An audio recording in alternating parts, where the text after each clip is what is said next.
I've just mocked up a framework for this Seitz blind using 18mm plywood. Just temporarily held it in place with a couple of metal brackets and self-tapping screws. And the purpose of this exercise was A, to make sure that this is a 1070mm wide blind, 640mm deep. Make sure it would work, because obviously there's some curves in the door. Ensure that when the blind was in place I had clearance for the button. But the most important thing was to ensure there's clearance when the sliding door's open. And therein lies a problem. As the blind begins to pass the exterior of the van, in this case this edge here, which is my other bonded window, there's plenty of room at the moment at that end, but as we get towards this end,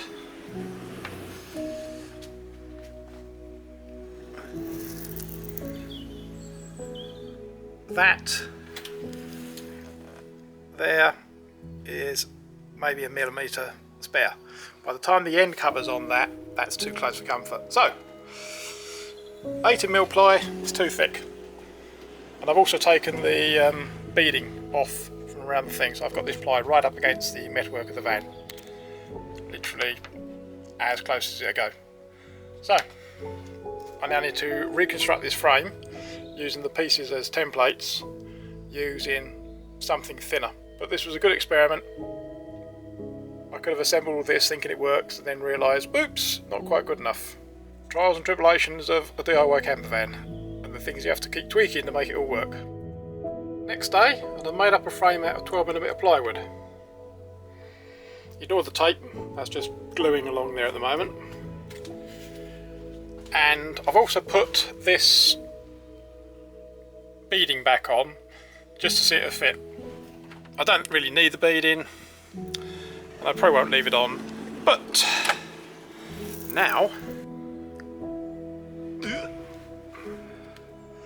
so we get there? Yeah. There's about 3mm of clearance there. It's not quite enough, but it's not touching. However, with the beading removed, I can push this back by, where's my finger? I can push this back by about 5mm, and that'll be plenty of clearance for that to miss. These are horrible. Don't like these. They sort of, look at them. That's clipped on, allegedly. So one little tiny drop of glue is going to go just inside there, because you can guarantee one day that's going to do that, and then that will catch on the window and break off. But yuck. The other blinds I got fit differently, but I don't like that at all. But there you go. Bought it, paid for it, going to use it. So the next part of this exercise is to build a box along the top here and down the sides, flush with the metal here and the metal there, so that the edge of the wood here will support the piece of plywood I'm going to fit here. It's going to be a bit awkward in that corner there because I'm almost right up against the curve, so I'll do a bit of a juggling exercise, I think. But I want to do a complete sheet of plywood from here, obviously with an opening here for the window, down to sort of here-ish probably, and then I'll have a separate piece in here, or two separate pieces, so that I can get to the lock should it ever need any maintenance. And then on the inside, I've built this using a biscuit technique. You'll find that a bit of 3.6mm ply is almost exactly the same width as a saw blade. So you can cut a saw curve, and then you can just put offcuts of 3.6mm ply and join pieces of wood together. Very quick, very easy.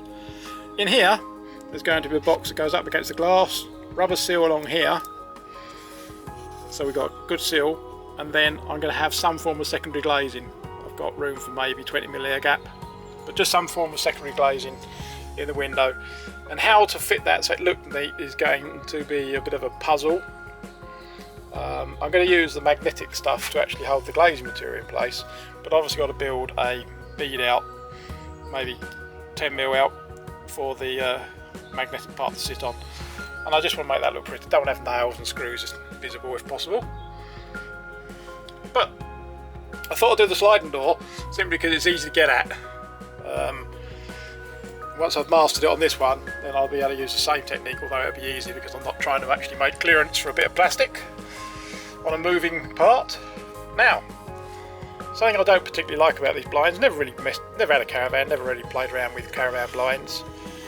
This one, the fly screen, obviously we can use it for a bit of privacy like a net curtain, but we don't need to use it as a fly screen.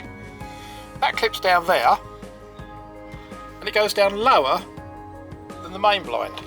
So the main blind, oh, it'll get dark now. That means, if you look at that, there's the fly screen, there's the main blind. I can't put a piece of wood effectively there and seal that gap. So there's always going to be some light.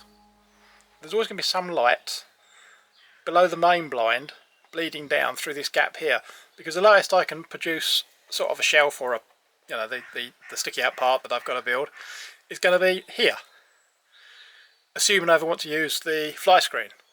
If I don't use the fly screen, then I can build this shelf up to this point, but then all the plastics get in the way. So effectively the shelf has got to go below here. And I don't like that, because it means there is light that's going to bleed down to this shelf point under here. From about that point there, down to where the shelf is going to be under these bits of plastic. The other thing that's really annoying is this half fiddly, this fly screen blind to get out. But from the outside of the van, you know, these makes a reasonable effort for a net curtain. You can still see in, but it's well, we might use it, I don't know. But that's the timber frame from the outside. Once I've actually got it completely constructed with the piece of timber that's going to go up, or whatever I use that's going to go up and touch against the glass, then I'm going to mask off the glass and paint it, just so that the frame isn't visible and the only part of the glass that is visible is the area we're using. Did have an R about what else to use, but I think I'm just going to paint it. And then I can put a little tiny bit, I'll be able to squeeze a wee bit of insulation behind there, between the glass and the timber, up against whatever I paint it with. Won't get a lot, but it'll just be a little bit. That'll be mainly to try and control the condensation that could form on the glass. I don't know. But basically, if I can get a bit of insulation in there, I will. But anyway, the wonders of fitting caravan blinds into a van that they're not really designed to go into, or at least my attempt to do so. Thanks for watching.